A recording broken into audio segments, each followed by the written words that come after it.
All right, hello again, everybody. This is the Fantasy Sports Boss. It is Monday, October 6th, 2025. Going to do the wrap up for all of the games that took place yesterday afternoon, Fantasy Football Week 5. Hope you all had a good day in terms of results in your leagues. I know for myself, I went 3-0 in my three leagues, although I did get guillotined in my, I guess, considered my fourth league.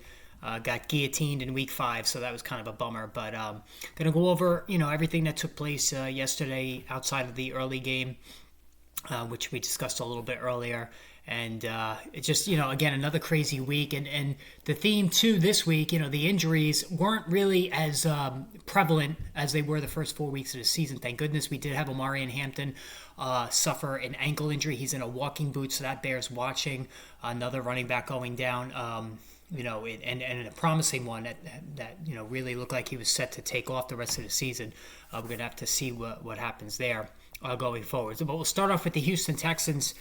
Certainly, they've gotten right the last 2 weeks, 44-10 over the Baltimore Ravens. And for the Ravens dropping to 1-4, no Lamar Jackson in this one. It was just a complete disaster all the way around. And yet another useless outing for Derrick Henry. And this is the problem, when you have a backup quarterback in, Cooper Rush, who did not play well. In fact, he was barely high school worthy. Threw 3 interceptions, was just awful. You can't do anything. And the Texans, one of the top defenses in the league, stacked the box against Henry. Henry only 33 rushing yards on 15 carries. Obviously, he's not involved in the passing game, so once again, another single-digit game for Henry. Now, I did a crisis point video last week. He's averaging, at least coming into the game, he was averaging 5.6 per carry. So the ability is still there. Just the game script is against him. He's getting no help. And this is a big problem. They need Lamar Jackson to come back as quickly as possible because Derrick Henry owners are holding the bag right now. Zay Flowers, 5 for 72. He was the only one that did anything for the Ravens in this one. You knew this was going to happen. As long as Lamar Jackson is out, the only person I would play is Zay Flowers. I wouldn't play Mark Andrews. Derrick Henry, you're almost obligated to play him, but it's not automatic, which is a staggering thing to say. On the other side, C.J. Stroud, 4 touchdown passes. He's looking really good. Really like, the way he played here. And he spread the football around. It wasn't anything, not any one guy dominated. Nico Collins, 4 for 52 and a touchdown. But here's the biggest thing I took from this one. Nick Chubb, 11 carries for 61 yards. He averaged 5.5 a carry. He scored a touchdown. Woody Marks, meanwhile, only 7 carries for 24 yards. So the Woody Marks breakthrough from last week just did not carry over to week 5 here, and I wouldn't drop him. I definitely wouldn't drop him. Nick Chubb, though, had a good game, so the impetus will be there to continue to use Nick Chubb as the starter. So Woody Marks now goes back to the bench in terms of how I see his fantasy standing. All right, Carolina Panthers, 27-24. This game was a wild one. Carolina comes back late. Tua Tagovailoa, 3 touchdown passes, although he missed some throws late that would have won this game, I believe. And Jalen Waddle is now the number 1 guy. No Tyreek Hill. He responded 6 for 110 in the passing game and a touchdown. How about Darren Waller? 5 for 78 and a 3rd touchdown in the last 2 weeks.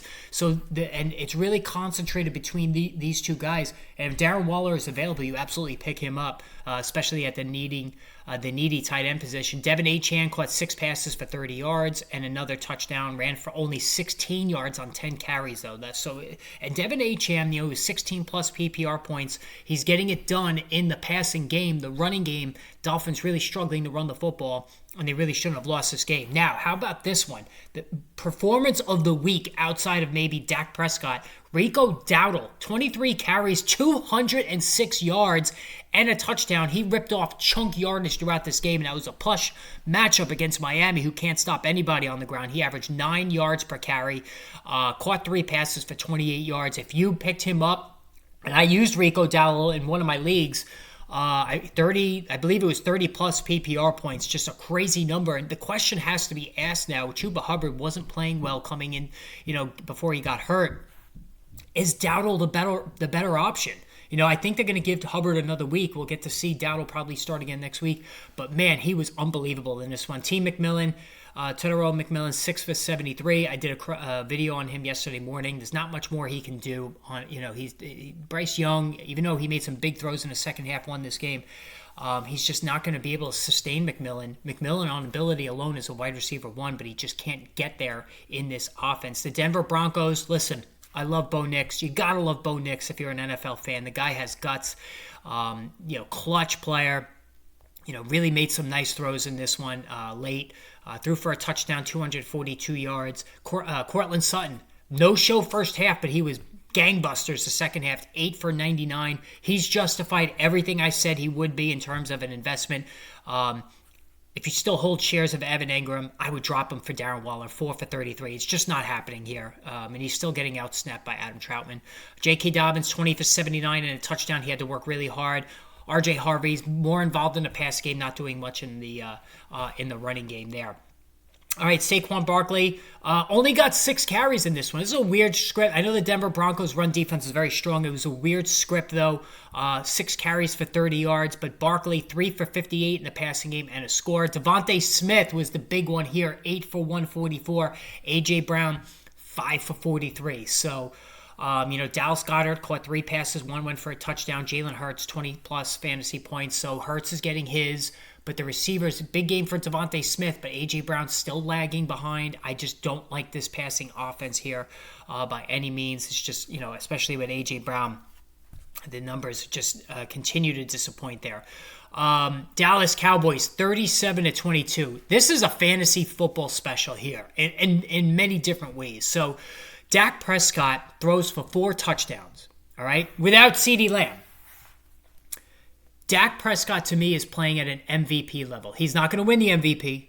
Dallas is not going to win enough games, but he is playing as well as anybody in the entire NFL. If you watch Dak Prescott, the Cowboys' record is not indicative of him. He was on target with everything, 237 in the air, 4 touchdowns, ran for 28 yards. Like, he was a scoring bonanza, 30-plus fantasy points. Like, he was just unbelievable. He's an every-week starter for me, no questions asked. George Pickens, only 2 catches. He drew Sauce Gardner, but one of them was a long touchdown pass. Jake Ferguson, guys, 7 for 49, 2 more touchdowns. So, again, a lot of this is because CeeDee Lamb is out injured. But even while Lamb was on the field, Ferguson was getting a decent amount of targets and receptions, and he's going to be he's a top 5 tight end. As long as Dak Prescott is healthy, and he always looks for Ferguson first in the red zone, he's a top 5 tight end the rest of the way. And how about Javonte Williams? So, been very hard on Javonte Williams, and rightfully so. He was not good the last 2 years. Coming back from that ultra devastating knee injury, seemed like he had lost his speed, but now it's back. Maybe it took an extra year for Williams to get that burst back. He has been one of the best values in fantasy football, bar none. 135 rushing yards, 8.4 a carry yesterday, and a touchdown, and he's involved in the passing game. He did have a touchdown reception, only caught 1 pass. He is involved in the passing game on a weekly basis, but goes for 2 touchdowns. He's been arguably the best running back value of the season outside of maybe Travis Etienne. For the Jets, the score is not indicative of how one-sided this game was. And this is a fantasy football garbage time special. Justin Fields throws for 283 yards and 2 touchdowns. Both touchdown passes came in garbage time. He did nothing before that, only ran for 26 yards. So he still got a 25-plus outing, even though he was dog crap for 3+ quarters of this game. And really, Dallas started playing a soft shell defense in the second, late in this game, and Fields was able to move the ball at will. But it all counts, right? It all counts. Garrett Wilson, 6 for 71. He scores again. He's scoring a touchdown every week. The guy is being wasted on the Jets and the ineptitude on this team. Breece Hall, 14 carries, 113 yards, had a costly fumble, 4 catches for 42 yards. Mason Taylor caught 9 passes, so the Jet key players here were feasting. I still think Breece Hall's getting traded. The Jets are now 0-5. I mean, there's no reason for them to hold on to him. I think he's going to get moved at some point. So, again, pick up Isaiah Davis this week on waivers. The Saints 26-14 over the Giants. Listen, Spencer Rattler is not the problem here. He's actually playing fairly well. He's getting the ball to his skill position guys. Chris Olave is getting a bunch of targets. Rashid Shaheed goes off for a long touchdown catch. He has one almost every single week. Alvin Kamara didn't do much in the running game. And Jackson Dart, maybe I jinxed him. I had a video posted, midway through the second quarter, and he was already almost at 20 fantasy points. Well, he ended up with 19, so he got nothing virtually the rest of the way because he turned it over 3 times. But he's running the ball. He had 55 yards on the ground, 2 touchdown passes, but lost a fumble and had 2 interceptions there. Cam Scatterboo, 14 PPR points. He lost a fumble, 15 for 59, 3.9 a carry. 6 catches for 45 yards. It was good to see him get involved in the passing game. Other than Dart, he's the only Giant I would use in fantasy, and even his time might be limited because Tyron Tracy, I think, will be back for the Eagles this Thursday, and that's going to, at least put a little bit of a cap on what Cam Scatterboo is going to do the rest of the way. Indianapolis break up the Colts, 40-6 over the Raiders. Geno Smith is playing awful football. Daniel Jones, who the Giants let go, and it's got to make the Giant front office, the hierarchy, absolutely sick to see Daniel Jones playing at an MVP, and he might get MVP votes playing at this level. Just crazy stuff here out of Daniel Jones on a weekly basis. In this one, he goes 20-29, 212 passing yards. He throws for 2 touchdowns. He's not running much. They're not really giving Jones the opportunity to run much here, which I guess is good. That's going to keep him healthy. Jonathan Taylor has been as good as any back in football, 17-66. The average wasn't great, but he goes for 3 touchdowns. So the touchdowns are all over the place here. Tyler Warren, 14-plus fantasy points here. The Raiders, Ashton Jeanty did as best as he could. Geno Smith was a turnover machine with 2 interceptions. No Brock Bowers. Jeanty goes for 67 on the ground, 42 in the passing game.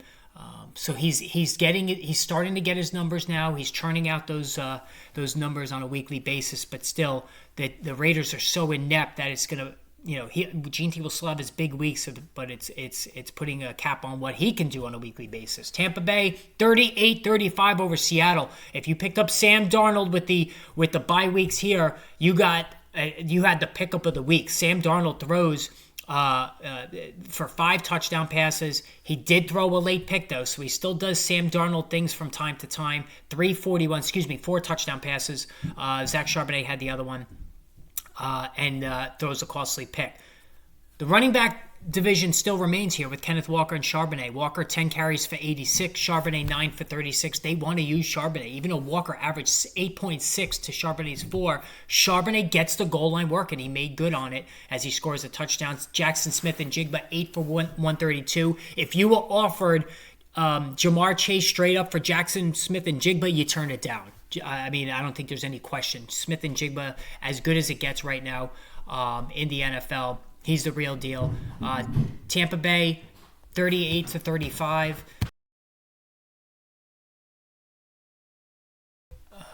Sorry about that. 38-35. Baker Mayfield, 2 touchdown passes. And Rachaad White was a really big pickup this week. So there was some conjecture whether it was going to be Sean Tucker or Rachaad White getting the majority of carries here. Tucker was the non-factor, 3 carries for 3 yards. Rachaad White, 14 for 41. Again, not great. He's never an efficient runner, 2.9 a carry. But he got 2 rushing scores. They're giving him the ball around the goal line, not Sean Tucker. He catches 4 for 30. He's going to be a really solid high-end running back, too, as long as Bucky Irving is out. And Emeka Egbuka, everything we thought about this guy coming into the league has been legit, and then some. 7 for 163 and a receiving score. Chris Godwin just 3 for 26. Even when Mike Evans comes back, I hate to say it, I think Chris Godwin is the third guy. He's just not on the same page with Baker Mayfield. Egbuka is not going anywhere even when Evans comes back. He's been as good as any receiver in football this year. He's a top 5 guy this season. Just crazy stuff out of this guy. And Ohio State, they certainly know how to produce wide receivers, given what we've seen out of Jackson Smith and Jimmy as well. Tennessee 22-21 over the Arizona Cardinals. Amari Demercado, the dumb play of the year when he loses the football. I don't know how this still happens. Gets the ball knocked out before he crosses the goal line for a fumble. Just an idiotic, stupid, ridiculous play. If I were the coach, I would absolutely be beside myself. And DeMercado, really, they split the carries amongst him, Michael Carter, who got a rushing score, and Bam Knight as well. So you're not playing any of those guys. Kyler Murray, he went out with a foot injury. He did wind up returning to the game, 220, no touchdowns in the passing game. So really wasn't and Murray's kind of like letting you down a little bit. The numbers just have not been there.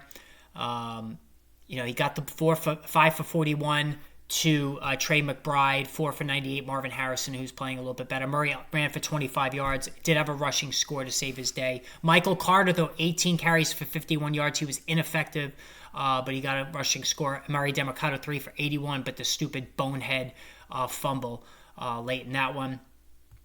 All right, let's keep it moving here.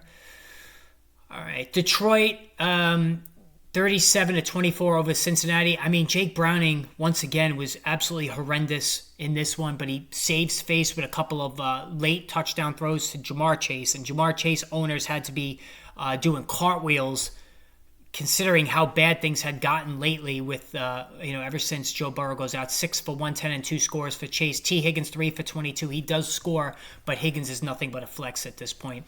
Chase Brown, 8 for 27. It's just not happening. He did catch 7 passes for 21 yards, so that helped. Jared Goff, 3 touchdown passes. He's a statue in the pocket. David Montgomery throws a touchdown, and he gets one on the ground. Amon-Ra St. Brown, 8 for 100.